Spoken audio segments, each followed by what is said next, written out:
The new GOP majority in the United States Senate is turning up the heat on its investigation of allegations that the IRS shared private taxpayer information with President Obama, demanding Obama turn over communications he and his staff had with the agency.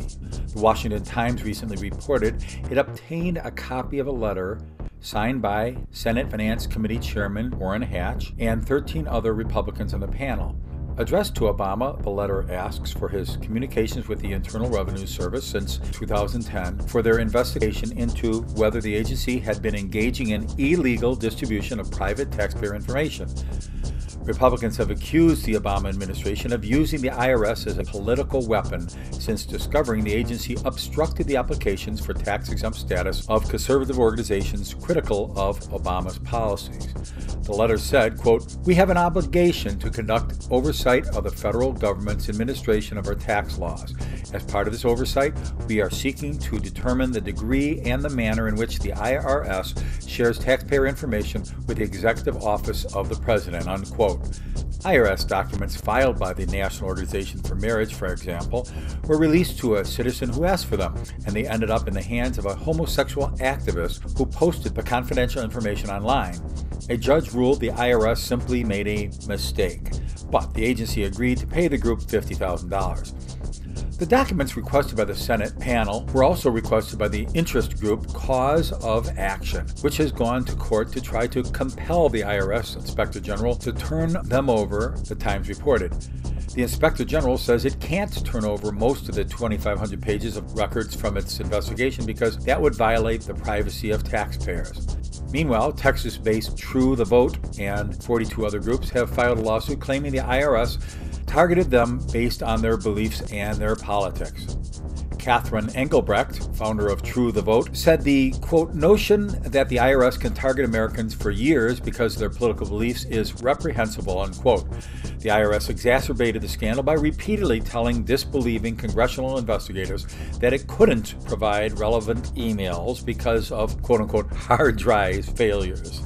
U.S. District Judge Reggie Walton also ordered the agency to find out what happened to the hard drive after IRS Commissioner John Kosonen claimed the computer malfunction had caused the loss of 2 years of emails belonging to the IRS executive Lois Lerner, whose tax-exempt division improperly targeted conservative groups. Lois Lerner claimed her emails were lost when her hard drive crashed July 13, 2011. She said the crash caused her to lose all her emails sent to recipients outside of the IRS from mid-2009 to 2011. How convenient. David Ferriero, the archivist of the United States for the National Archives and Records Administration, testified the federal agency failed to follow the law in handling Lerner's emails, raising even more suspicion about their content. A key House leader addressing the issue, Oversight Committee Chairman Darrell Issa, told the IRS officials, "At a minimum, you did not tell the whole truth." The committee accused the IRS of sending the FBI a database containing more than 1 million pages of confidential taxpayer information. Officials later said that the emails that had been, quote-unquote, destroyed were found, but they were unsorted and details were unavailable. My, this story keeps changing. Robert Wood commented in Forbes, quote, "First, there was no targeting by the IRS. Then there was, but only by those rogue IRS employees down in Cincinnati. And then top IRS official Lois Lerner refused to testify.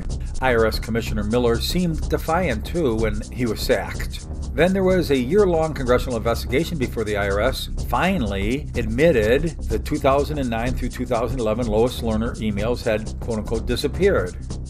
Then the backups were recycled. And then the new IRS commissioner said the IRS needs a bigger tech budget. Always asking the government for more money and blaming everything because it doesn't have enough money. To do more mischief, of course. Wood said American taxpayers, as well as thousands of dedicated IRS employees, deserve an explanation. You think? The vast bulk of them are doing their best and helping, not hurting the system. Their position is undermined by the awful bumbling and worse, the IRS scandal. Obama, meanwhile, insisted in an interview there's, quote, not even a smidgen of corruption, unquote, in the IRS. Begs the question, when is a politician lying? When his lips are moving, of course, especially in the case of Obama.